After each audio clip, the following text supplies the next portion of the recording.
اللہ کی پرستش مقصود ہے، کوئی اور چیز تو مقصود نہیں ہوتی۔ بے شک۔ تو یہ عبادات بالذات کہلاتی ہیں۔ عبادات کی دوسری جو قسم ہے وہ ہے جو بالواسطہ عبادات ہیں۔ اب بالواسطہ عبادات کون سی ہیں؟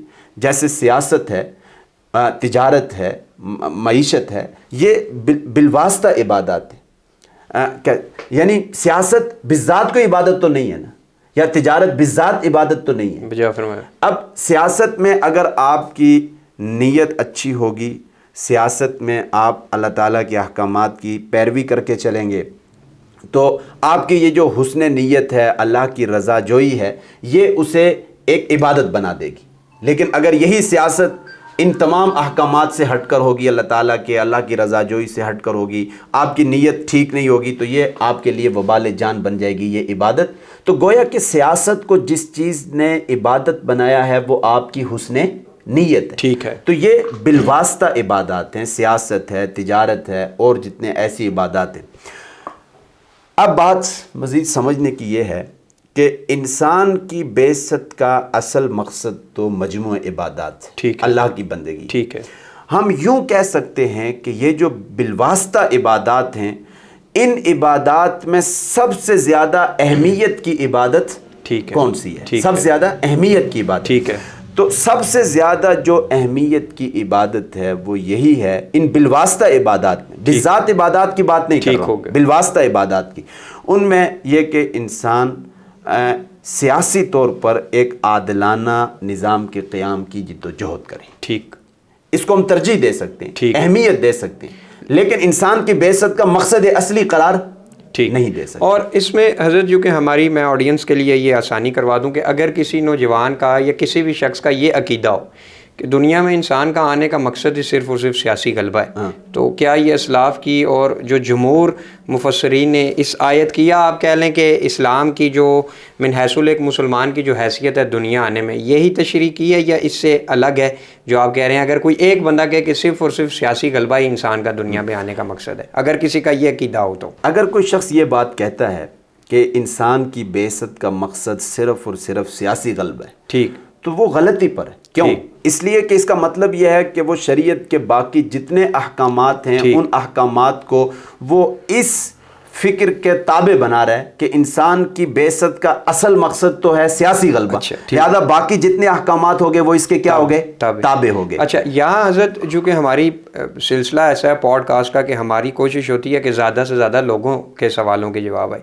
ابھی ایک بہت مشہور بات ہو رہی ہے سوشل میڈیا پہ بہت سے اسپیکرز کی طرف سے کہ وہ کہہ رہے ہیں کہ یہ تزکیہ کا کوئی کنسیپٹ ہی نہیں ہے اسلام میں، جب تک آپ سیاسی طور پہ غالب نہیں آتے تو یہ تزکیہ نفس یہ الگ سے کوئی دین ہے، اس کا اسلام میں کوئی تصور نہیں ہے۔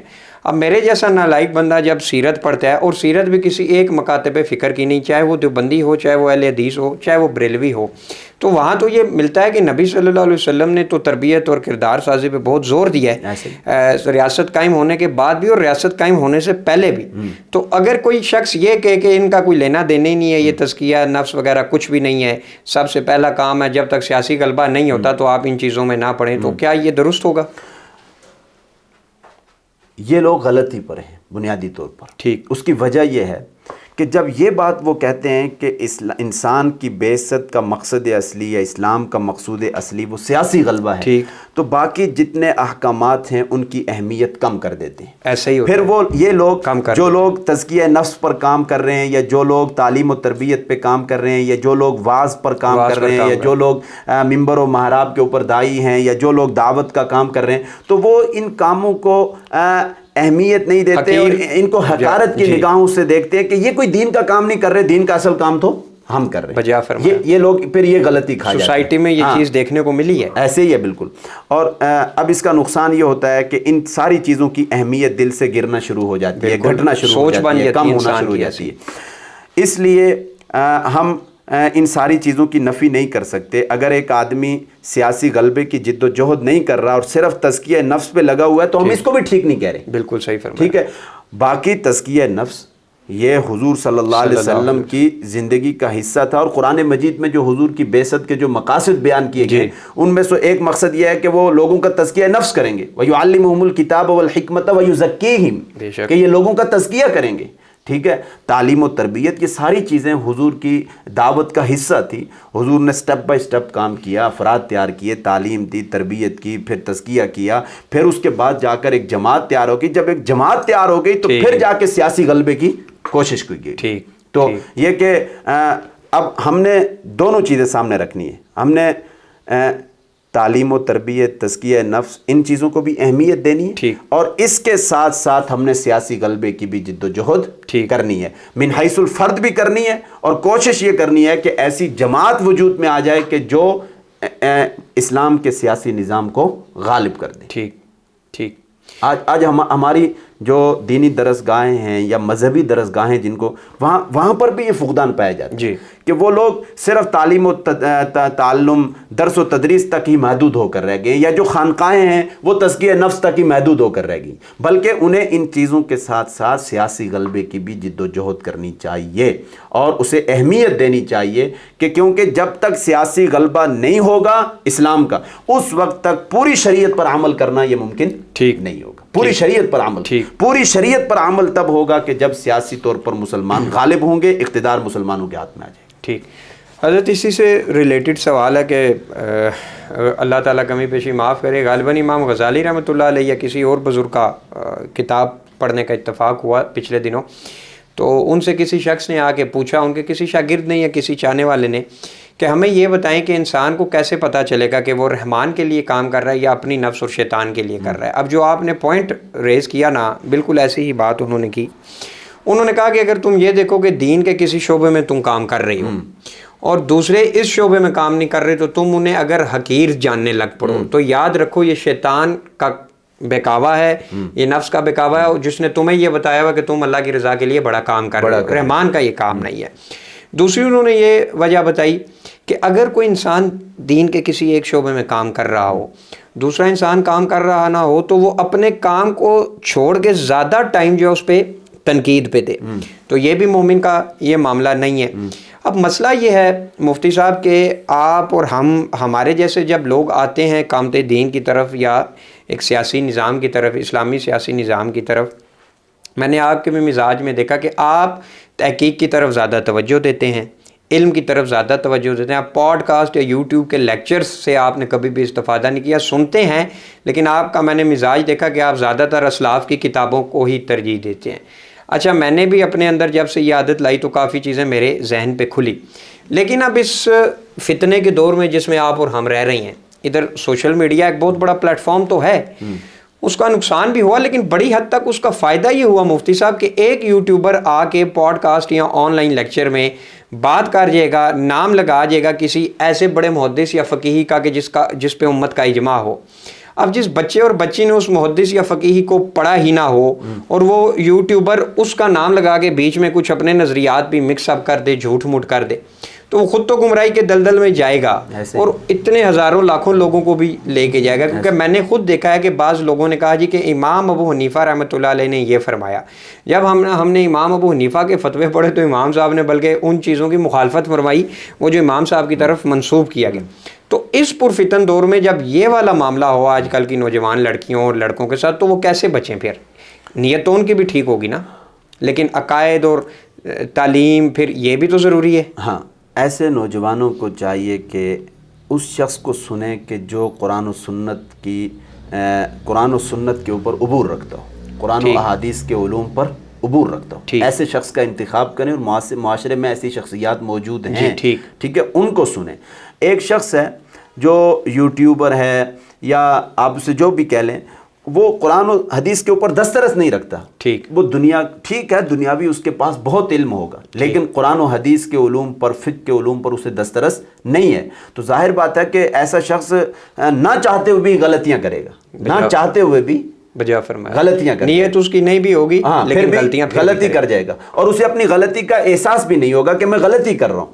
تو لہذا ایک تو خود علم حاصل کریں، خود قرآن مجید کو سمجھیں، اس کو ترجمے کے ساتھ پڑھیں، تفسیر کسی ماہر فن کے پاس بیٹھ کر قرآن مجید کا فہم حاصل کریں، اور پھر یہ کہ اسلامی علوم کو حاصل کریں تاکہ آپ کے پاس اتنا علم آ جائے کہ آپ کسی بھی بات کرنے والے کی بات کو پرکھ سکیں کہ یہ بندہ کس معیار کی بات کر رہا ہے. خود اتنی ریسرچ کریں. خود تو آج تو ماشاءاللہ علم کے بہت ذرائع موجود ہیں. پہلے زمانے میں طویل سفر کرنے پڑتے تھے, اب تو ماشاءاللہ گھر کے اندر آپ کو علم پہنچ رہا ہے. تو آپ اگر حاصل نہیں کر رہے تو اس کا مطلب ہے کہ آپ اگر کسی کی بات کے اوپر اندھا اعتماد کر رہے ہیں تو وہ بتانے والا اگر کوئی غلط بات, وہ مجرم ہے تو مجرم آپ بھی ہیں. آپ نے علم حاصل کیوں نہیں کیا, سمجھ آیا؟ تو اس لیے جو لوگ ایسی غلطیاں کر رہے ہیں, پہلی بات ہے کہ انہیں دین کے وہ مسائل چھیڑنے ہی نہیں چاہیے جن کا ان کے پاس علم نہیں ہے.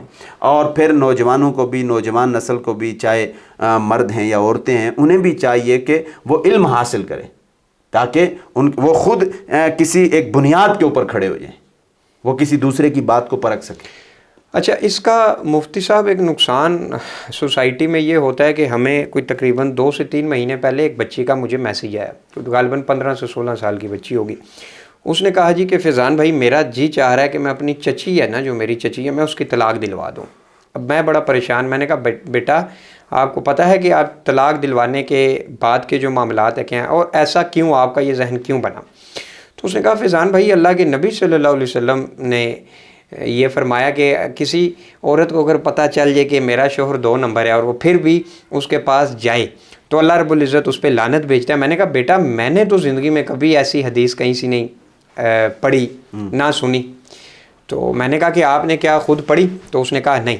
میں نام نہیں لیتا, لیکن اس نے ایک وائرل سپیکر ہے تو ان کی ویڈیو بھیج دی. اس نے کہا جی دیکھیں یہ حدیث بیان کر رہے ہیں. تو میں نے اسے پھر یہ کہا بچی کو کہ آپ کو میں 2 ہفتے کا ٹائم دیتا ہوں, آپ دیکھیں کہ ایسی کوئی حدیث ہے. 2 ہفتے بعد پھر اس نے مجھے میسیج کیا اور اس نے رجوع ریکارڈ کروایا. وہ معلوم ہوا کہ ایسی دنیا میں کوئی ایسی حدیث ہی نہیں صحیح سند کے ساتھ. لیکن اب دیکھیں مفتی صاحب کے دماغ میں کتنا زہر بغیر تحقیق کے, اگر خدا نہ خواستہ اس کا یہ عقیدہ بن کے دنیا سے جاتا اس بچی کا, یا وہ کوشش کرتی بھی اپنی چچی کی طلاق یہ سمجھ کے کہ یہ پیارے آقا صلی اللہ علیہ وسلم کا فرمان ہے, تو وہ جو سپیکر صاحب جنہوں نے یہ جھوٹ باندھا نبی علیہ السلام نے, خود تو جہنم میں جاتے, 7 ہزاروں لوگوں کو لے کے جاتے.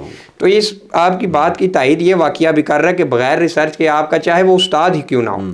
میرے استاد نے ایک بڑی خوبصورت بات کہی. میں نے ان سے کہا استاد جی کہ آپ کی کئی باتوں سے نا مجھے ویسے ہی اختلاف ہوتا ہے, تو کیا میں آپ سے کروں تو یہ گستاخی تو نہیں ہے؟ انہوں نے کہا کہ اگر تو میں غلط ہوں تو یہ گستاخی نہیں ہے, تیرا میرے پہ احسان ہوگا, اور اگر میری کوئی بات غلط ہو اور تو خاموش رہا تو میں تو گمراہی پہ جاؤں گا, تو بھی اس میں جائے گا.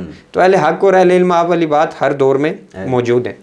اچھا, اب مفتی صاحب اس کو لے کے تھوڑا سا آگے چلتے ہیں. کوسچنز بہت سے آتے ہیں.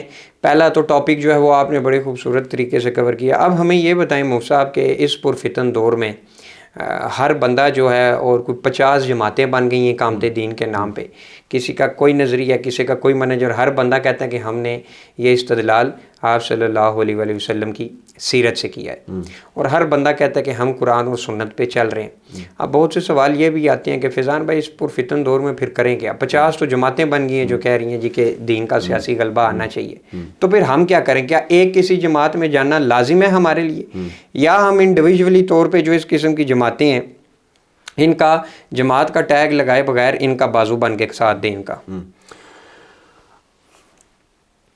پہلی بات تو یہ ہے کہ ہمیں ان جماعتوں میں پرکھنا ہوگا کہ صحیح معنوں میں کون لوگ کام کر رہے ہیں. ٹھیک ہے. ہم چونکہ جس معاشرے میں رہ رہے ہیں اور جس سوسائٹی کا ہم حصہ ہیں ملک پاکستان میں, یہاں پر ہمیں ابھی دعوتی بنیادوں پر کام کرنا ہے. ٹھیک. اور ایسی جماعت کا حصہ بننا ہے کہ جو صحیح معنوں میں جو فروعی اختلافات سے دور ہو. ٹھیک. اور آپس کے جھگڑوں میں نہ پڑتی ہو. ایسی کوئی جماعت ہو تو ہم اس کا حصہ بنیں. ٹھیک. اور اس جماعت کے ساتھ مل کر ہم اسلام کی دعوت اور اقامت دین کے اوپر کام کریں. ٹھیک. کیونکہ یہ کام صرف ایک فرد کے کرنے کا نہیں ہے. جی. یہ ایک جماعت کا تقاضا کر رہا ہے. حضور نے بھی ایک جماعت بنائی ہے, صرف فرد کی حد تک محنت نہیں کی بلکہ افراد کو تیار کیا, ایک جماعت تشکیل دی منظم, پھر جا کے آپ نے اس باطل نظام کو چیلنج کیے. تو سب سے پہلے ہمیں اس معاشرے کے اندر دعوتی بنیادوں پر کام کرنا ہے, لوگوں کو تیار کرنا ہے کہ اسلام کے غلبے کی ان کے اندر فکر بیدار کرنی ہے. جب ہم ایک معتد بھی طبقہ تیار کر لیں, ایک جماعت ایک منظم وجود میں آ جائے, پھر یہ کہ وہ اس باطل نظام کو چیلنج کریں. ٹھیک. تو ہمیں ضرور ایسی جماعت کے ساتھ شریک ہونا چاہیے جو اقامت دین کی جد و جہد کر رہی ہے. ٹھیک. اور اس کا حصہ بننا چاہیے. ٹھیک ہو گیا. اور ہمیں آپس کے اختلافات سے بالکل دور رہنا چاہیے، فروعی اختلافات سے. ٹھیک ہو گیا. اور یہ فروعی اختلافات جو ہیں یہ انہوں نے اسلام کا بھی اور مسلمانوں کا بھی شدید نقصان کیا. اس فرقہ وارانہ سرگرمیوں نے ٹھیک.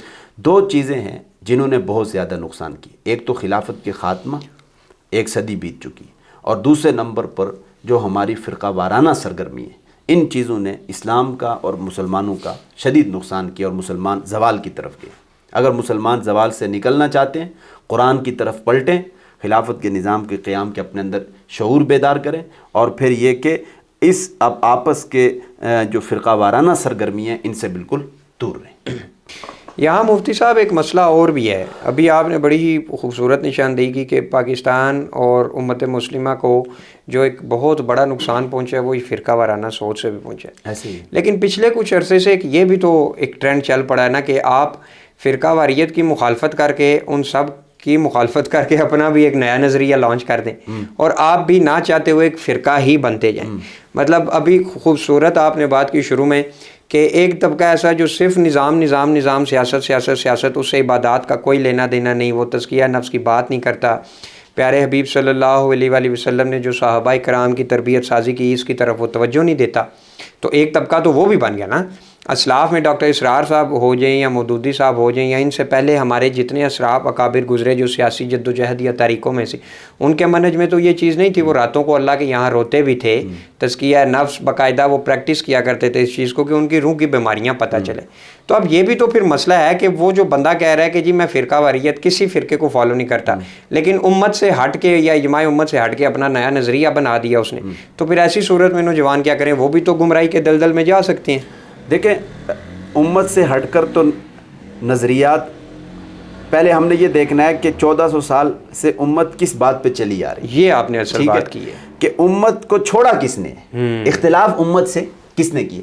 1400 سال کی تاریخ میں آپ کو علم غیب کے مسئلے پر کوئی اختلاف نظر نہیں آئے گا، حاضر ناظر کے مسئلے پر کوئی اختلاف نہیں نظر آئے گا. ٹھیک ہے.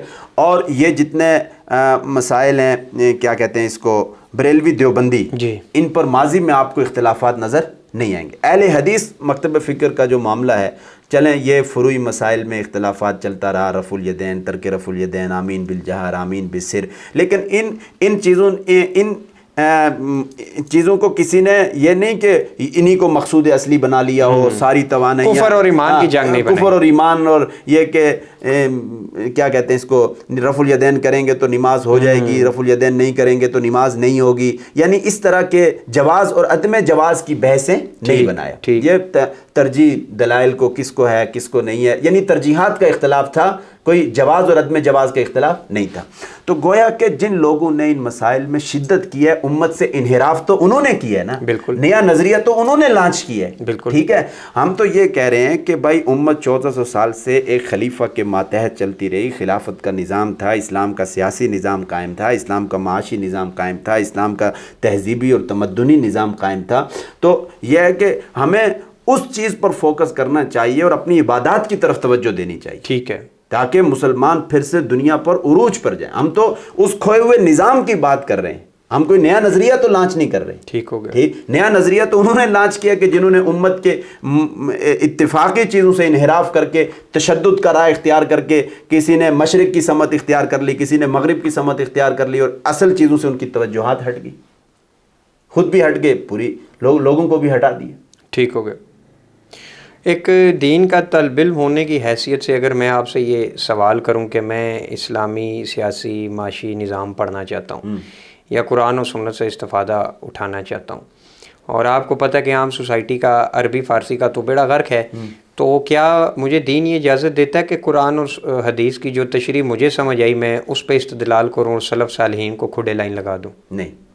دیکھیں، قرآن کی تشریحات، قرآن کی الفاظ کی توضیحات، یہ دور نبوت سے، دور صحابہ سے ایک تواتر کے ساتھ سینہ بہ سینہ یہ چیزیں چلی آ رہی ہیں سلف صالحین میں، اسلاف سے. اب اگر کوئی شخص قرآن کی کسی آیت کی ایسی تشریح کرتا ہے کہ جو 1400 سال کے اسلاف کی کتب میں، ان کی تفاسیر میں، ان کی آراء میں نظر نہیں آتی، تو اس کا مطلب ہے کہ یہ آدمی خود ساختہ تفسیر کر رہا ہے قرآن کی. جی. آخر تو کوئی بات کر رہا ہے بھائی، تو کوئی اسلاف سے کوئی دلیل کے طور پر، سند کے طور پر کسی کو پیش تو کر کے کسی نے لکھی ہے. ٹھیک. ٹھیک ہے. تو اس لیے خود ساختہ طور پر قرآن کی تشریح یا قرآن کی کوئی کسی آیت کی وضاحت کرنا یہ ٹھیک نہیں ہے، بلکہ ہمیں اپنے اسلاف کے ساتھ جڑے رہنا چاہیے کہ اسلاف نے قرآن مجید کی کیا تفاسیر لکھی ہیں ایک ایک آیت کی، ہم ان تفاسیر کو سامنے رکھ کے انہی کو ہم آگے بیان کر سکتے ہیں. تو اسلاف کا دامن ہمیں چھوڑنا نہیں چاہیے. آج کی جو نشست ہماری رہی یقیناً سننے والوں کو بہت زیادہ فائدہ ہوا ہوگا. اس پہ لاسٹ کوشچن میں ایڈ کرنا چاہتا ہوں مفتی صاحب، آپ نے اسی سے ریلیٹڈ ہے، آپ نے ساری تمہید بھی باندھی کہ کیا انسان کا من حیث المسلمان دنیا میں آنے کا مقصد یہ جو کچھ لوگ کہتے ہیں کہ صرف سیاسی غلبہ ہے، وہ بھی ایکسٹریم پہ جا چکے ہیں، اور کچھ لوگ کہتے ہیں کہ سیاست سے مولویوں کا کوئی لینا دینا نہیں، وہ بھی ایکسٹریم پہ جا چکے ہیں. پھر آپ نے بتایا کہ اکابر و اسلاف کا دامن بھی ہم نے اس پرفتن دور میں تھامی رکھنا ہے. اب مجھے یہ بتائیں حضرت کہ مثال کے طور پہ ایک مثال ہے، یہ لازمی نہیں کہ یہ بات آپ میرے سے اتفاق بھی کریں. اب ایک شخص ہے جو دین کے لیے کام بھی کرنا چاہتا ہے اور وہ کہتا ہے کہ میں علماء سے پوچھ کے بھی چلوں، لیکن علماء کی طرف سے اگر کوئی اتنا بڑا نام ہو کہ آپ کو یہ لگتا ہے کہ اس کو پڑھے بنا انسان کا جو معاشی جو اسلام کا جو معاشی نظام ہے اس کو سمجھا جا ہی نہیں سکتا. مثال ایک دیتا ہوں کہ جیسے اب ہمارے مذہبی لوگ جو اسلامی نظام کے بھی قائل ہیں اور نعرے لگاتے ہیں، وہ طاہر القادری صاحب کو ایک نام ہے ایسا، باقی تو آپ کو پتہ ہے مودودی صاحب، ڈاکٹر اسرار صاحب، سب کے ساتھ ہی کیا ہوا. اب طاہر القادری صاحب ہیں، ان کو بچپن سے ہم سنتا ہے آئے، کوئی ان کو کہتا گیا پادری، کوئی کہتا گیا یہ یہودیوں کا فری میسن کا ایجنٹ ہے. آپ کے کہنے پہ آپ نے میں نے آپ سے ایک مسئلہ پوچھا تھا جی، یہ جو مسلح جدوجہد ہے اس پہ کوئی اچھی کتاب کوئی بتائیں کہ یہ ہر بندہ کہہ رہا ہے جی کہ مرو مارو پھٹو پھاڑو، تو کیا قرآن و سنت اس کی اجازت دیتے ہیں یا اسلاف کی؟ تو آپ نے کہا بالکل نہیں دیتے. آپ نے کہا کہ اس پہ بالکل یہ جو خوارج والی ذہنیت ہے اس کے خلاف ڈاکٹر صاحب کی کتاب ہے، ڈاکٹر طاہر القادری صاحب کی، آپ وہ میں نے ایک کتاب صرف پڑھی، ایک کتاب پڑھی، اس کے بعد دوسری پڑھی، اس کے بعد تیسری پڑھی. میں نے کہا یار یہ بچپن سے تو ہم سنتے ہیں اس کے بارے میں کچھ اور آئے. جب پڑھی تو مجھے اس بندے نے اپنا قائل کیا کہ اس نے قلم کا حق ادا کیا ہے.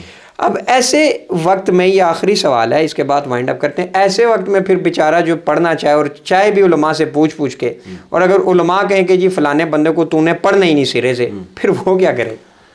دیکھیں، اسلامی نظام پر پڑھنے کے حوالے سے جو بر صغیر کی موزوں ترین شخصیات ہیں ان میں مولانا امین احسن اصلاحی کی شخصیت ہے، ٹھیک، اس میں مولانا مودودی کی شخصیت ہے، ٹھیک، ڈاکٹر اسرار رحمۃ اللہ علیہ کی شخصیت ہے، اور دیوبندی فکر میں مولانا عبدالباقی حقانی کی شخصیت ہے، ٹھیک، مفتی تقی عثمانی صاحب کی شخصیت ہے، ٹھیک، اور اسی طرح اور بھی بہت ساری شخصیات ہیں جو اس حوالے سے جن کو ہم پڑھ سکتے ہیں. ٹھیک ہو گیا. تو یہ ہمارے سامنے بڑی شخصیات ہیں جن سے ہم یہ کہ بہت ساری رہنمائی حاصل کر سکتے ہیں، اور ان میں سر فہرست مولانا مودودی کی شخصیت ہے جنہوں نے اسلامی نظام پر بے تحاشا لکھا ہے اور مغرب کے نظامات کا بہت اچھی طرح جائزہ پیش کیا. شاید کہ بر صغیر میں ایسا جائزہ کسی نے پیش کیا ہو. اچھا، ہاں، یہ وہی شخص اس کا انکار کرتا ہے جس کے دل میں کجی ہوگی یا کوئی تعصب ہوگا، یا اس نے خود پڑھا نہ ہو، خود پڑھا نہیں ہوگا اسلام کو بحیثیت ایک نظام کے، تو وہی شخص مولانا مودودی کی اس جد و جہد کا انکار کر سکتا ہے. ٹھیک ہے، تو جو چیز انسان کے اندر قابل تعریف ہو اس کی تعریف کرنی چاہیے. ایسا نہیں ہے کہ انسان کسی کے تعصب میں اتنا آگے چلا جائے کہ وہ اس کی اچھائیوں کو بھی برائیوں میں بدل کر پیش کرے، جیسا کہ آج کل ہمارے معاشرے کی ایک عام روایت چل پڑی. بے شک عادت بن چکی ہے یہ. بہرحال بہت شکریہ مفتی صاحب آج کی نشست کا جو ہے وقت دینے کے لیے. انشاءاللہ زندگی نے وفا کی تو اس قسم کی نشستیں آپ کے ساتھ جاری